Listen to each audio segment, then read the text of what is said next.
ਵਿੱਚੋਂ ਹੋਸ਼ ਆਇਆ ਮੇਰਾ ਗੌਰ ਵਧੀ ਗਿਆ ਮਸਲਿਆਂ ਤੇ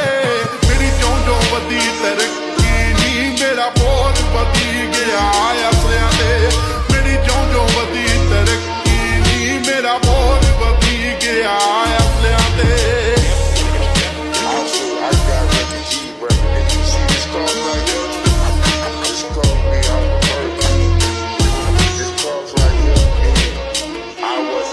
ਸਾਡੇ ਐਂਟੀ ਵਾਂਗ ਗਡੋਇਆ ਸੀ ਤੇ ਅਸੀਂ ਬਾਜ ਵਾਂਗ ਰਾਹ ਉੱਤੇ ਸੀ ਕਈ ਵਾਰੀ ਕੱਲਾ ਘੇਰ ਲੈਂਦੇ ਝੁੰਡ ਵਿੱਚ ਸ਼ੇਰ ਨੂੰ ਕੁੱਤੇ ਗਈ ਤੈਨੂੰ ਲਈ ਬਰਲਾਉਣੀ ਬਾਲਾਂ ਦੀ ਜਿਹੜੀ ਹੱਲ ਕਰਦੀ ਆ ਵਸਲਿਆਂ ਦੇ ਮੇਰੀ ਚੋਂ ਵਧੀ ਤਰੱਕੀ ਨੀ ਮੇਰਾ ਬੋਲ ਵਧੀ ਗਿਆ ਅਸਲਿਆਂ ਦੇ